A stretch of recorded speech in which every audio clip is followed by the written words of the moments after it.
বিপুল পরিমাণ মাছ উৎপাদন করতে পারবো এবং উৎপাদন করে আমরা রপ্তানিমুখী মাছ যদি আমরা উৎপাদন করতে পারি তাহলে আমরা বিদেশেও রপ্তানি করে আমরা অনেক বৈদেশিক মুদ্রা অর্জন করতে পারবো।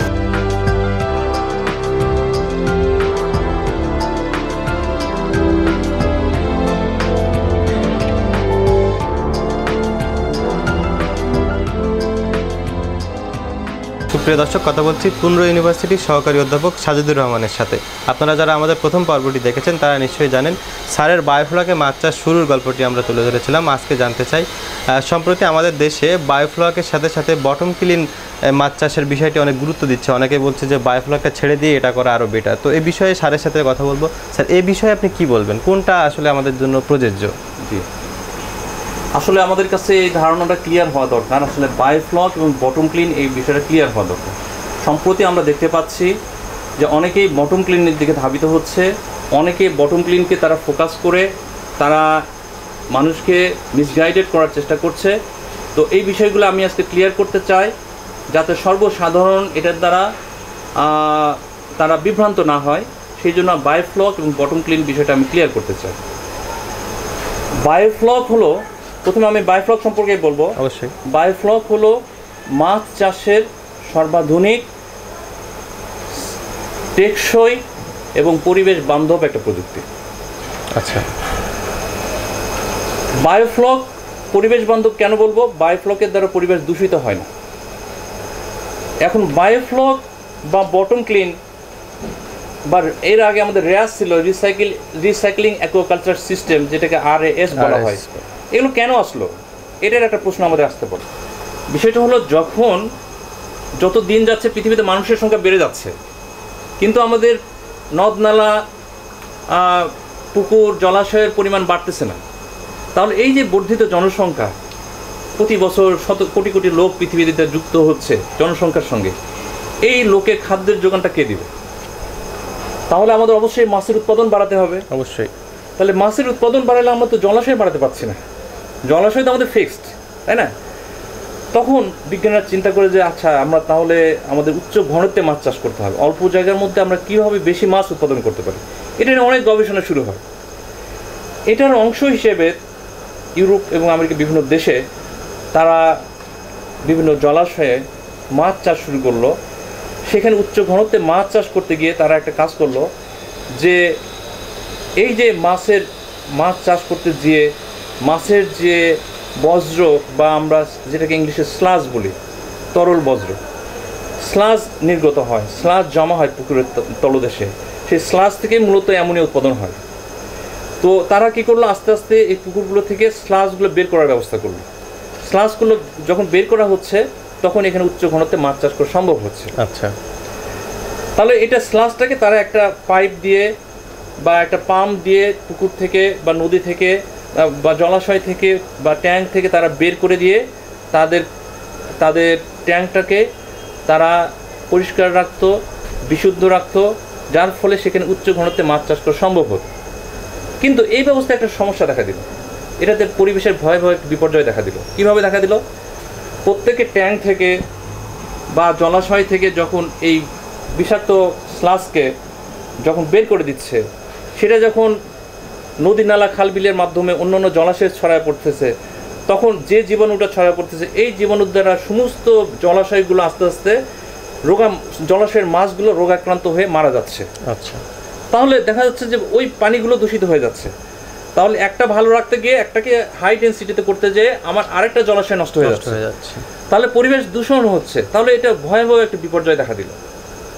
সেই সময় কি করলো কিছু লোক, তখন এটাকে পরিবেশবাদীরা তারা নিষেধ করলো যে এটা তো করা যাবে না, এটা করলে পরিবেশ আমাদের দূষণ হচ্ছে, আমাদের হাই ডেন্সিটি হচ্ছে, কিন্তু অন্যান্য জলাশয় তো আমাদের হয়ে যাচ্ছে, মাছ নষ্ট হয়ে যাচ্ছে। মূলত সেখান থেকে বটম ক্লিনের ধারণাটা চলে আসে। বটম ক্লিন মানে তলায় যে ময়লাটা জমা হবে সেটাকে বের করে দেওয়া। বটম মানে তলা, ক্লিন মানে পরিষ্কার। তখন থেকে বটম ক্লিনের উৎপত্তি সেই সময় হয়। তো যখন দেখলো যে হ্যাঁ, এটাতে পরিবেশের বিপর্যয় হতো, তখন তারা চিন্তা করলো যে কীভাবে আমরা স্লাজটা বের না করে দিয়ে আমরা উচ্চ ঘনত্বে মাছ চাষ করতে পারি, পরিবেশের দূষণ ছাড়াই আমরা কীভাবে উচ্চ ঘনত্বে মাছ চাষ করতে পারি। সেই সময় কি হলো, তারা চিন্তা করলো যে ঠিক আছে, আমরা যে দূষিত স্লাজটা আছে এটাকে আমরা, বা দূষিত পানিটা আছে এটাকে আমরা বিশুদ্ধ করে নিয়ে আবার যদি ট্যাঙ্কে ছাড়তে পারি তাহলে তো আমার এই পানিটা বাইরে ছাড়তে প্রয়োজন হচ্ছে না। তখন শুরু হয় যে রিসাইক্লিং অ্যাকোয়াকালচার সিস্টেম, যেটাকে বলা হয় র্যাস। কী করলো তারা, একটা ট্যাঙ্ক থেকে বা জলাশয় থেকে যে পানিটা দূষিত হয়ে যাচ্ছে সেটাকে একটা পাইপের মাধ্যমে নিয়ে একটা বায়োফিল্টার, যেখানে মূলত নাইট্রিফাইং ব্যাকটেরিয়া থাকে, আচ্ছা, সেই বায়োফিল্টারের মাধ্যমে তারা ওটাকে পিউরিফাই করে পানিটাকে আবার ট্যাঙ্কে দিল। এইভাবে তারা মাছ চাষ করা শুরু করলো, তাতে দেখা যাচ্ছে যে হ্যাঁ উচ্চ ঘনত্বে অনেক মাছ চাষ করা যাচ্ছে। কিন্তু এই রিসাইক্লিং অ্যাকোয়াকালচার সিস্টেমের সমস্যা হলো এখানে অনেক দামি দামি অ্যাপারেটাস যন্ত্রপাতি দরকার হয়, যেটা সবার পক্ষে করা সম্ভব নয়। অনেক বড় বড় যারা শিল্পপতি আছে, যারা কোটি কোটি টাকার মালিক, তারা করতে পারছে, কিন্তু সর্বসাধারণের করতে পারছে না। এরপরে যেটা ধারণা আসলো যে ঠিক আছে, আমরা এটা ছাড়া আমরা কীভাবে আমরা উচ্চ ঘনত্বে মাছ চাষ করতে, তখন এটা যখন গবেষণা শুরু হয় তখন বায়োফ্লক ধারণাটার উৎপত্তি হয়। কী হলো, বায়োফ্লকে এখন চিন্তা করলো যে বায়োফ্লকে মাছ চাষ করতে গেলে আসলে কী দরকার, আমরা একটা বায়োফ্লক করে সেই ফ্লকের মাধ্যমে আমরা উচ্চ ঘনত্বে মাছ চাষ করা সম্ভব কিনা। তখন বিজ্ঞানীরা চিন্তা করলো যে একটা ট্যাঙ্কে আমি যদি উচ্চ ঘনত্বে মাছ চাষ করতে যাই তাহলে আমার কী কী বিষয় দরকার। প্রথমে হলো আমার পানিটাকে বিশুদ্ধ রাখতে হবে। আমি একটা ট্যাঙ্কে যদি 500 কেজি মাছ আমার থাকে, 500 কেজি মাছের যে বিষটা আছে সেই বিষটা যদি পিউরিফাই না করা যায় তাহলে কি হবে, ওই পানি 1 থেকে 2 দিনের মধ্যেই দূষিত হয়ে মাছগুলো সব মারা যাবে। তাহলে বায়োফ্লকের প্রথম কনসেপ্ট হলো পানিকে আমার বিশুদ্ধ রাখতে হবে, তাহলে তাছাড়া আমি মাছ চাষ করতে পারবো না। 2 নম্বর কাজ হলো আমি যখন উচ্চ ঘনত্বে মাছ চাষ করবো, আমার হাজার হাজার লাখ লাখ মাছ যখন চাষ করবো, এই মাছের জন্য প্রচুর খাদ্যের প্রয়োজন হবে। তাহলে আমার এমন একটা জিনিস দরকার যেটা মাছের জন্য খাদ্যের যোগান দিবে, যেটাকে বলে ফুড সাপ্লিমেন্ট। তাহলে আমি যদি এই বিপুল সংখ্যক মাছকে খাদ্য আমি সম্পূর্ণ বাইরে থেকে দেই তাহলে তো আমার প্রোডাকশন কস্ট অনেক বেশি পড়ে যাবে। পুকুরে মাছরা অনেক জলজ উদ্ভিদ আছে, অনেক জলজ প্রাণী আছে, সেগুলো খেয়ে তারা বেঁচে থাকে, তখন সেখানে দেখা যাচ্ছে অনেক খাদ্যের যোগান এখানে পূরণ হচ্ছে। কিন্তু ট্যাঙ্কের মধ্যে তো এটা তারা পাবে না। তাহলে ট্যাঙ্কে যদি আমি সম্পূর্ণ বাইরের খাবারের উপর নির্ভর করে আমি খাবার দিই তাহলে কি হবে, মাছের জন্য প্রচুর খাদ্যের প্রয়োজন হবে, তখন আমার দেখা যাচ্ছে যে আমার প্রোডাকশন কস্টটা অনেক বেশি হবে। তাহলে এমন একটা আমার জিনিস কালচার করতে হবে যেখানে মাছের জন্য খাদ্য উৎপাদন হবে। এরপরে থার্ড যে কাজটা হবে যে আমি হাজার হাজার মাছ যখন প্রতিপালন করব, এই মাছটা কিন্তু অল্পতে অসুস্থ হয়ে পড়বে। যেমন আমরা একটা ঘরের মধ্যে যখন 5 জনের জায়গায় 10 জন 20 জন লোক থাকে, সবাই অস্বস্তি তৈরি হয়, গরম হয়, ভ্যাবসা গরম, আমরা সবাই অস্বস্তি, কেউ অসুস্থ হয়ে পড়ি, তাই না? যেমন মসজিদে যে মসজিদের ভেন্টিলেশনটা খারাপ সেখানে কিন্তু অস্বস্তি লাগে, তাই না? তাহলে এই যে হাজার হাজার লক্ষ লক্ষ মাছ একটা ট্যাঙ্কে থাকবে, সেই মাছগুলোর জন্য আমার বায়োসিকিউরিটি নিশ্চিত করতে হবে। এই মাছের যদি তাদের বায়োসিকিউরিটি নিশ্চিত করতে না পারি, একটা জীবাণু যদি বাইরে থেকে ঢুকে যায় তাহলে মাছ রোগাক্রান্ত হবে।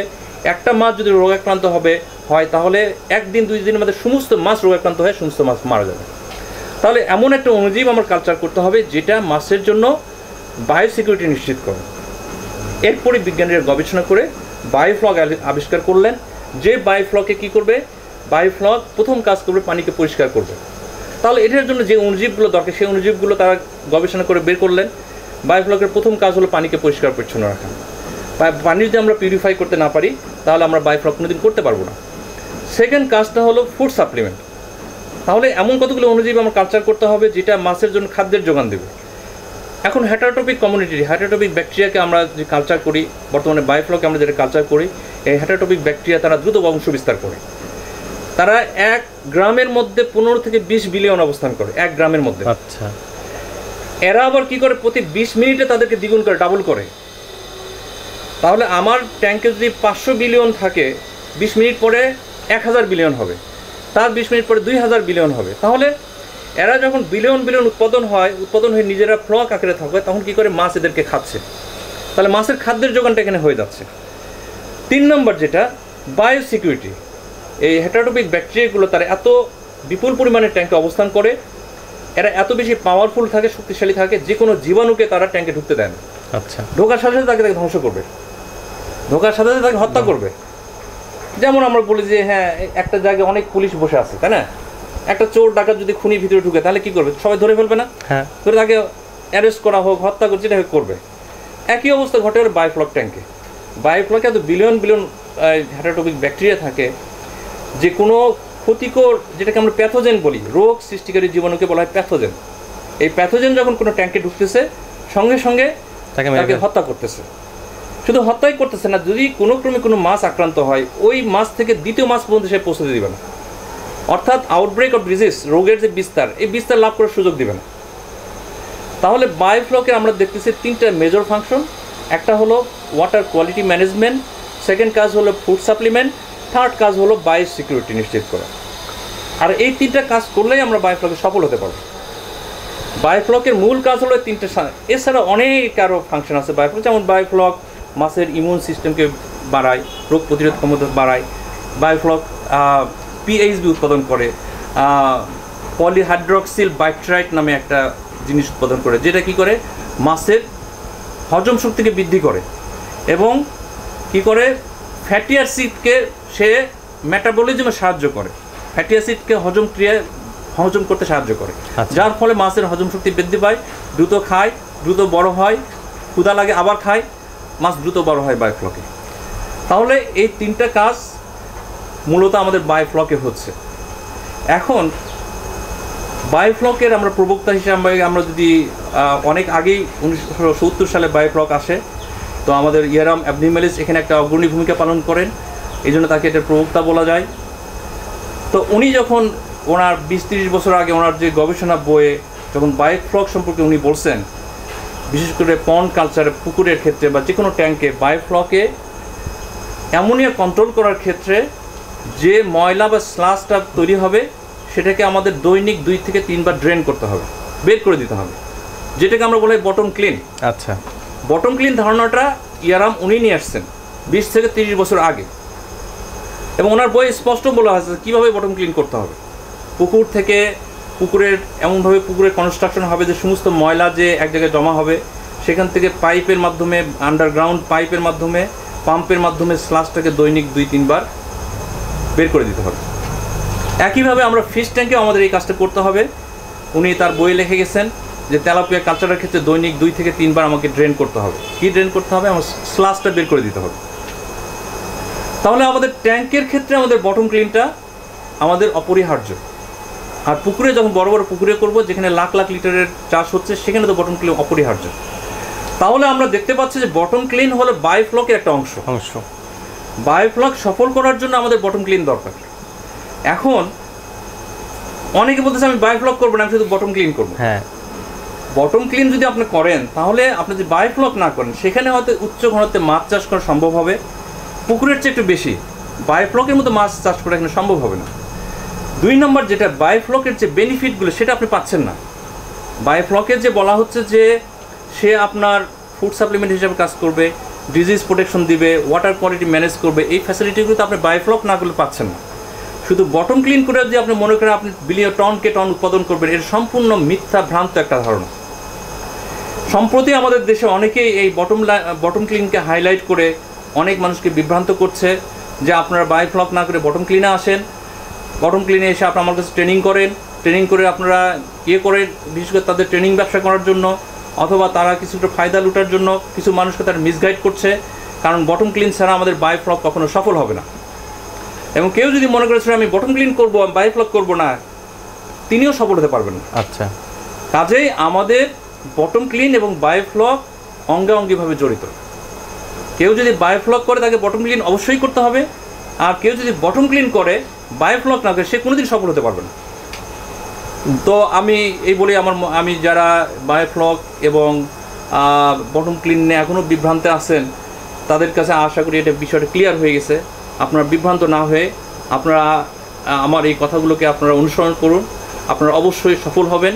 আপনারা অন্য কারো প্ররোচনা প্রলুব্ধ হয়ে আপনারা সেখানে ধাবিত হবেন না। আসলে বায়োফ্লকটা বিশ্বে প্রতিষ্ঠিত প্রায় 50 বছর আগে, অনেক পরীক্ষিত। কাজেই আপনারা বায়োফ্লককে ত্যাগ করে বটম ক্লিনের দিকে ধাবিত হবেন না।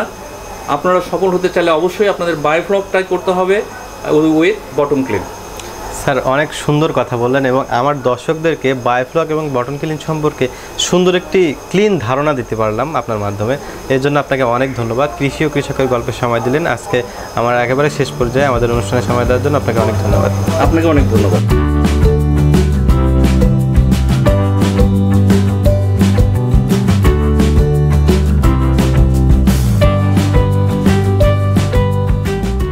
যদি কেউ না জেনে এই বিষয়গুলো, সে যদি বায়োফ্লক শুরু করে,